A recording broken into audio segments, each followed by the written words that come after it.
السلام علیکم ویور، سلسلہ سبق آموز باتیں ہیر کے ساتھ میں خوش آمدید ویورز۔ اگر تو آپ نے میرے چینل کو ابھی تک سبسکرائب نہیں کیا تو اسے کر لینا سبسکرائب، اور ساتھ ہی بیل آئیکن کا بٹن دبائیں تاکہ آپ کو میری تمام ویڈیوز کی نوٹیفیکیشن مل سکیں۔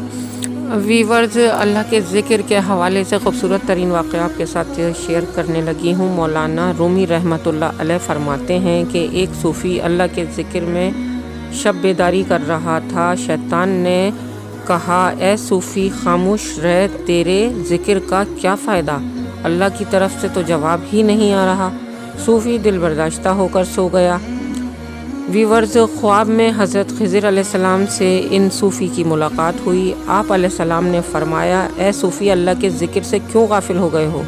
صوفی کہنے لگا، اللہ کی طرف سے جواب نہیں آ رہا، اس لیے ذکر چھوڑ دیا۔ حضرت خضر علیہ السلام نے فرمایا، اللہ کہتا ہے، اے بندے، تیرا اللہ کہنا ہی میرا جواب ہے، اور جب تک تیرا پہلی بار اللہ کہنا قبول نہیں ہوتا اس وقت تک میں دوسری بار کہنے کی توفیق نہیں دیتا۔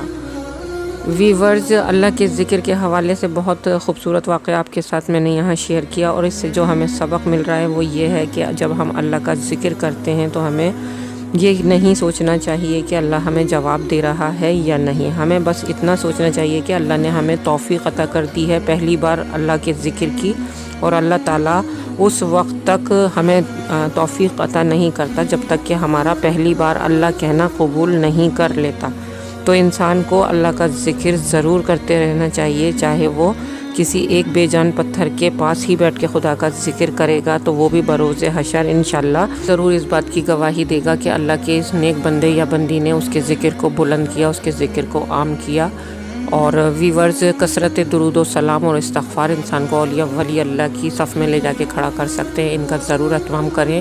میری ویڈیو آپ کو اگر اچھی لگی ہو تو کمنٹ کے ذریعے مجھے اپنا فیڈ بیک ضرور بتائیے گا۔ مجھے میری آنے والی ویڈیوز تک کے لیے اجازت دیجیے۔ اللہ حافظ۔